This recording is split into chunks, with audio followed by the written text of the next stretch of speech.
Hi, this is Dr. Ken Richter with Scotland Family Medicine, Direct Primary Care, and also a part of Curbside Consult with Dr. Ken Richter. I wanted to talk to you today about face masks that are being recommended for the COVID-19 viral pandemic. Initially, about a week ago, the CDC was saying that these masks should be used only for those people who are symptomatic with the COVID-19 virus. Now the recommendations are that these viruses be worn by everyone. The reason for this is that recent information has been learned that of those people testing positive for the COVID-19, 25% or more are completely asymptomatic. That means the way you feel right now, feeling good, you could actually have the COVID-19 virus. So, since we don't know if you have it or not, the best thing is to be able to cover your face and mouth because that is where the virus is going to originate from and contaminate someone else. You may be asymptomatic and you may not even know and develop an immunity without any type of consequences.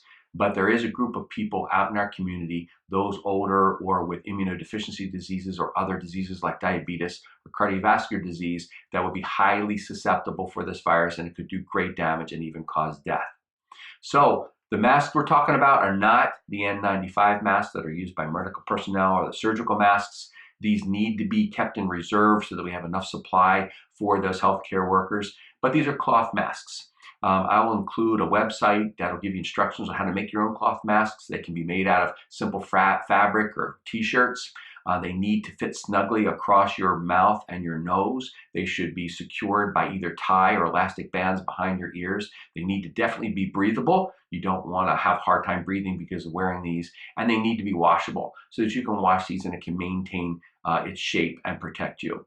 So again, it's the recommendation by the CDC, not so much to protect you as an individual, which it still will protect you from those that are infected with the virus, but more importantly, to prevent the spread of this in communities.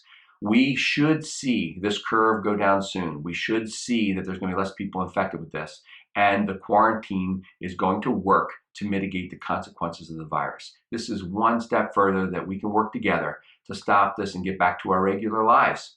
So I hope to see you soon, and I hope that when I see you, you're wearing a mask. This is Dr. Ken Richter with Scotland Family Medicine Direct Primary Care. Thank you.